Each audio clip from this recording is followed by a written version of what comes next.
Software இன்ஜினியரா இருந்தா நீங்க இதை அப்ரிஷியேட் பண்ணுவீங்க. மார்க்கெட் ஸ்ட்ராட்டஜி எப்படி இருக்கும்? இந்த இன்ட்ரெஸ்டிங் கொஸ்டினை நீங்க கேட்பீங்கன்னு நான் கண்டிப்பா எதிர்பார்த்தேன். ஏன்னா நிறைய பேர் வந்து இந்த கொஸ்டினை அடிக்கடி கேட்கறாங்க. எல்லாருமே இந்த ஒரு கொஸ்டின், உங்க ஸ்ட்ராட்டஜி என்ன, உங்க ஸ்ட்ராட்டஜி என்ன, இதே கொஸ்டினை திருப்பி கேட்கும் போது அந்த பக்கத்துல இருந்து வர்றது ஒரு சைலன்ஸ். ஐடியாஸ் இருந்தா கண்டிப்பா ஹாப்பி டு லேர்ன். இதுல எந்த ஃபார்முலாலையும் இல்லாத ஒரு சுச்சுவேஷன்ல இங்க இருக்கும். ஏன்னா இதுல வந்து ட்ரையல் அண்ட் எரருக்கு இது டைம் கிடையாது.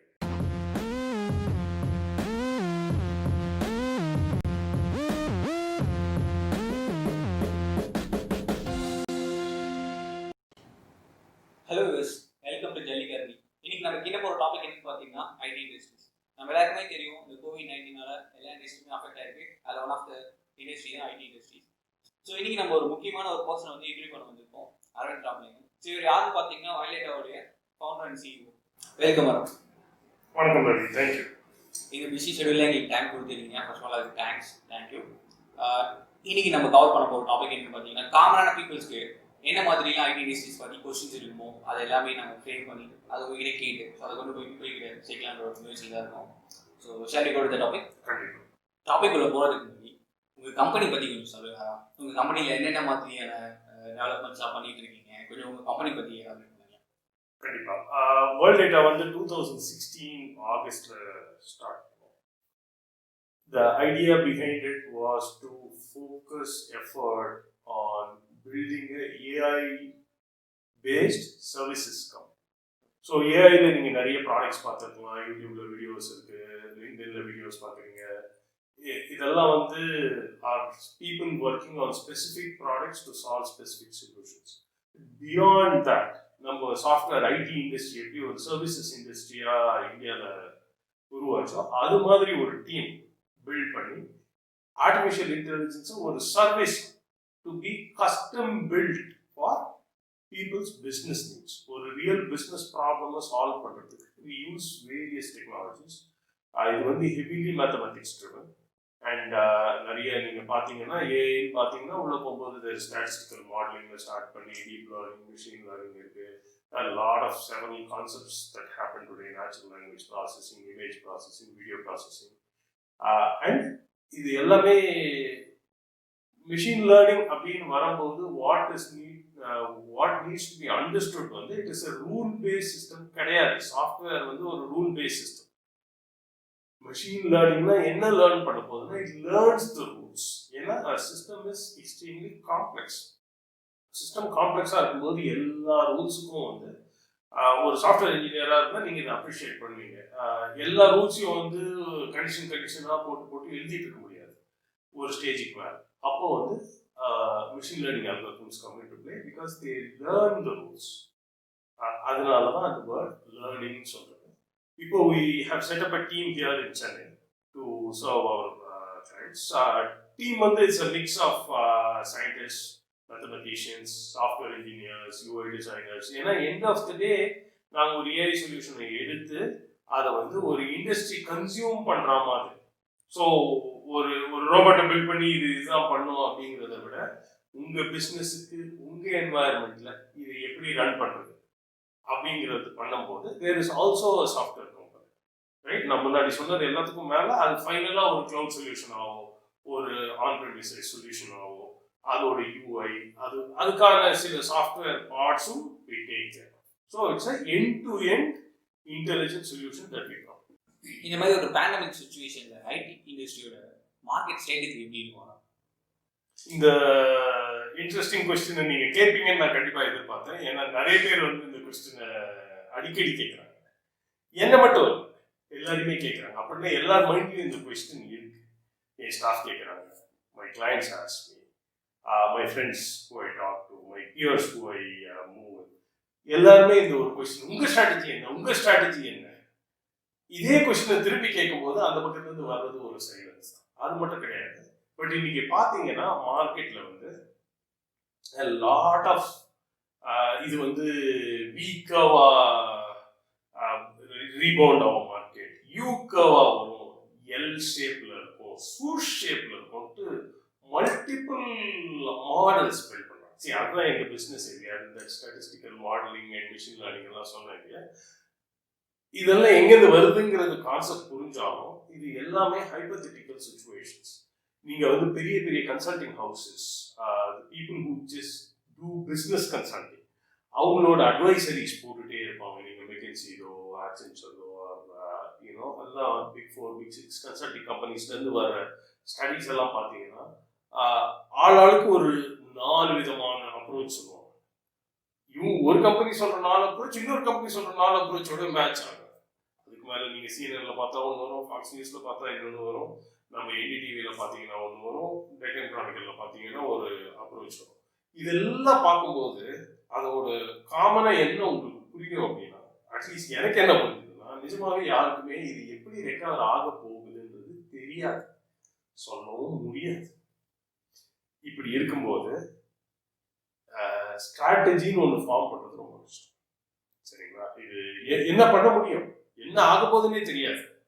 சரி, இப்போ இத்தனை இவ்வளோ டீமை க்ரோ பண்ணால் இவ்வளோ பிஸ்னஸ் வரும், இல்லை டெக்னாலஜி ட்ரெண்ட் இப்படி போய்கிட்டு இருக்கு, இந்த மாதிரி பிஸ்னஸ் வரும், இந்த மாதிரி டெக்னாலஜிஸில் ஃபோக்கஸ் பண்ணலாம், இந்த மாதிரி பிளாட்ஃபார்ம்ஸில் ஃபோக்கஸ் பண்ணலாம், அந்த மாதிரி எல்லாம் இதுக்கு வந்து ப்ரெடிக்ட் பண்ணுற மாதிரி எதுவுமே கிடையாது. இப்போ லாக்டவுன் சொன்னோம், லாக்டவுன் ஃபுல் லாக்டவுன் 4 மாசமா பண்ணி நம்ம numbers are going. How effective is the lockdown இல்லை நிறைய you also start hearing about layoffs. Very companies in US starting to let team members go. இதெல்லாம் வந்து is not part of any bigger strategy. இந்த இதில் இப்போதைக்கு I think in any business person's mind is to conserve cash. அதை தவிர இந்த மார்க்கெட்டுக்கு எனக்கு வேற எந்த ஸ்ட்ராட்டஜியும் தெரியல. வியூவர்ஸ் யாருக்காவது ஏதாவது ஐடியாஸ் இருந்தால் கண்டிப்பாக happy to learn. But இந்த மாதிரி நீங்கள் சொல்கிற we use the word pandemic, right? இதோட டெப்த் வந்து சிங்கின் ஆகணும்னா I go back and reflect. இது வந்து I've been in business for almost 16 years, right? இந்த 16 வருஷத்துல என்ன பண்ணோம், என்ன சாதிச்சோம் அப்படிங்கிறதெல்லாம் பார்க்கும்போது என்ன மாதிரி ப்ராப்ளம்ஸ் ஃபேஸ் பண்ணியிருக்கோம், ஃபைனான்ஷியலாக and socially, the impact to the family, impact to health, impact as how we grow as a person, how we grow as a business, how we grow financially, how successful we are, what has failed, what works. இதில் எந்த ஃபார்முலாலையும் இல்லாத ஒரு சுச்சுவேஷனில் இங்கே இருக்கும். இதுக்கு வந்து எந்த நோன் சொல்யூஷனும் கிடையாது. ஸோ அப்போ I think some other very leading business person also said, இன்னைக்கு உங்களுக்கு மெயினாக வேணுன்ற ஸ்ட்ராட்டஜி அப்படிங்கிறது ஸ்டே அலைவ். ஸ்டே அலைவ்னா இட் டசன்ட் மீன் வைரஸ் வராமல் ஜாக்கிரதையாக இருங்க. It also means that, but keep afloat. பிஸ்னஸை மூடிட்டீங்கன்னா முடிஞ்சு போச்சு, ஒன்றுமே கிடையாது. பிஸ்னஸ் மூடுறது யார் வேணாலும் மூடணும். So the only strategy is how do we cross this pandemic. இது முடிஞ்சு வரும்போது அட்லீஸ்ட் ஒரு பல்ஸ் இருந்தால் தான் எழுந்து உட்காரத்துக்கு ஏதாவது பண்ண முடியும். நம்ம மொத்தமாக மூடிட்டோம்னா ஒன்றுமே கிடையாது. ஸோ அதுக்கு மினிமம் என்ன வேணும், what can we do? And fortunately we still have clients, we still have business going on, not as much as what we thought. இப்போ இருக்கும் அப்படின்ட்டு இப்போ ஜூலை டைம் ஃப்ரேமுக்கு என்ன இருக்கும்னு நம்ம வந்து ஒரு ஜனவரியில் ப்ரெடிக்ட் பண்ணுவோம், இந்த இயர் எப்படி இருக்க போகுதுங்கிறது. This is nowhere close, right? But இப்போதைக்கு என்ன பண்ண முடியும்? Conserve cash. இந்த பேண்டமிக் முடியும் போது அடுத்த அடி எடுத்து வைக்கிறதுக்கு கம்பெனிக்கு, பிஸ்னஸ்க்கு உயிர், அதுதான் strategy.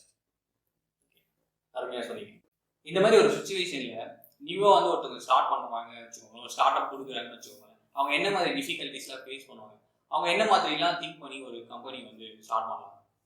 See, it's both a good time and a bad time to start a business. எப்போ குட் டைம் அப்படின்னா, this is if you are getting into a business that you are very comfortable with. So என்ன business பண்ணுறீங்க, அந்த பிஸ்னஸோட fundamentals உங்களுக்கு தெரியும். ஏன்னா நிறைய பேர் வந்து ஒரு பேஷனோட ஸ்டார்ட் பண்ணும். ஒரு பிஸ்னஸ் ஸ்டார்ட் பண்ணும்போது அது உள்ளே இருக்கிறது எல்லாத்தையும் ஒரு மாஸ்டராக ஸ்டார்ட் பண்ண மாட்டோம், ஒரு பேஷனோட ஸ்டார்ட் பண்ணுவோம். அது வந்து ரெகுலர் டைம்ஸ்க்கு ஒர்க்ஸ். இதில் வந்து எக்ஸ்பர்டீஸ். ஏன்னா இதில் வந்து ட்ரையல் அண்ட் எரருக்கு இது டைம் கிடையாது, இது தப்பு பண்ணுறதுக்கான டைம் கிடையாது. நான் முன்னாடியே சொன்ன மாதிரி ஒரு பிஸ்னஸ் வந்து உயிரோடு இருக்கிறது மட்டும்தான் இப்போ வந்து ஃபோக்கஸ். எல்லாரோட ஃபோக்கஸும் how do we save cash, how do we stay alive. So இந்த பேண்டமிக் முடியும் போது we are still there for business. இப்போ பிஸ்னஸ் ஸ்டார்ட் பண்ணுறாங்கன்னா what is critical for this time? Either go for businesses of that nature or go for something that you are expert in. இது எல்லாமே கேட்கறதுக்கு நல்லா இருக்கும். கடைசியாக சேல் பண்ண முடியுமா, ஒரு டீலை க்ளோஸ் பண்ண முடியுமா, ரெவென்யூ கொண்டு வர முடியுமா, அது இல்லாமல் எந்த பிஸ்னஸும் பாயிண்டே கிடையாது. Can you make a sale, can you bring revenue, அது பண்ண முடியும் அப்படின்ற கான்ஃபிடென்ஸ் இருக்கு, அந்த ஸ்கில் இருக்கு. இந்த டொமைன் எந்த டொமைனாக இருந்தாலும் சரி, அது ஒரு ரெஸ்டாரண்ட்டாக இருக்கலாம், அது ஒரு ரீட்டைல் ஸ்டோராக இருக்கலாம், அது சாஃப்ட்வேர் கம்பெனியாக இருக்கலாம், அது ஒரு பயோடெக் கம்பெனியாக இருக்கலாம், பண்ண போகிற பிஸ்னஸில் direct knowledge important. At the same time you have the capability to bring revenue. அது இல்லாமல் இந்த பிஸ்னஸ் கொள்ளலாம். This is not the time to go pour money and do experiments. So that is what I would say is important for anybody starting business today. உங்கள் college life பற்றி உங்கள் college முடிச்சதுக்கப்புறம் நீங்கள் எப்போ வந்து ஒர்க் ஸ்டார்ட் பண்ணீங்க? So எப்படி வந்து உங்களுக்கு இந்த பிஸ்னஸ் ஸ்டார்ட் பண்ணணும் அப்படின்னு தோணுச்சு, அதை பற்றி சொல்லுங்கள். கண்டிப்பாக. ஸோ காலேஜ் முடித்தோன்னு நான் ஃபஸ்ட்டு பண்ண வேலை வந்து ஒரு ஸ்டாம்ப் பேப்பர் வாங்கி ஒரு கம்பெனி ரெஜிஸ்டர் பண்ணேன். காலேஜ் முடிச்சோடனே ஸ்டார்ட் பண்ணேன். ஃபஸ்ட்டு வேலை அது. காலேஜ்லேருந்து வந்தோடனே ஃபஸ்ட்டு வேலையே வந்து ஒரு கம்பெனி ரெஜிஸ்டர் பண்ணேன். அதை கொஞ்ச நாள் ரன் பண்ணேன். அதோட சேலஞ்சஸ் டிஃப்ரெண்ட் திங்ஸ். இது talking about way back 1996 to be very precise. So probably you guess my age also. அதில் வந்து we started off lot of different things I tried to do, explore. ஏன்னா அது வந்து ஒரு fashion. Business ஆண்டர்பிரினர்ஷிப்ன்றது வந்து is more a mind set. And என்ன பண்ணலாம், ஐ had சில பிஸ்னஸஸ் போய் இதே மாதிரி ஒரு கன்சல்டிங் சர்வீசஸ் ஸ்டார்ட் பண்ணேன். I was trying to sell hardware, I was trying to sell software, I was trying to build a software product. இது மாதிரி நிறைய சின்னதாக டிங்கர் பண்ணேன். ஒரு ஸ்டேஜுக்கு மேலே I realised I need to learn about the industry. என்னதான் பேஷன் இருந்தாலும் ரொம்ப முட்டி மோதி சண்டை போட்டு கற்றுக்கிறத விட the learnings that you get from a workplace is important. So I started looking for a job. இது பார்த்துட்டே இருக்கும்போது I actually had a fully paid scholarship for ஒரு university in the US for doing a master's degree, ஒரு fellowship. So அந்த job discontinue பண்ணிட்டு I went and did my master's degree. And US போனதை வச்சு I wanted to learn more about the industry there. So I picked up a job there. அது ஒரு 2-3 different companies work பண்ணேன். Gathered some skills. ஒரு பாயிண்ட்ல when I was very very passionate இந்த business start பண்ணணும்ன்ற fashion மட்டும் என்னைக்குமே போகல. Okay, right சைடில் ஏதாவது ஒன்று பண்ண ட்ரை பண்ணிக்கிட்டே இருப்பேன். பட் அங்கே ஒரு ஒர்க் வீசாவில் இருக்கும்போது there will be limitations, restrictions, என்ன பண்ணலாம் என்ன பண்ணக்கூடாதுன்னு சொல்லி. ஸோ ஒரு ஸ்டேஜில் நீங்கள் பார்ட் டைமாக கூட அங்கே ஒர்க் பண்ணியிருக்கீங்க. அது part of studying and all of that. உங்கள் ஒர்க் வீசாவில் இருக்கும்போது அதெல்லாம் வந்து ஜென்ரலி அது ஒரு ஃபியூ இயர்ஸ் இருக்கு.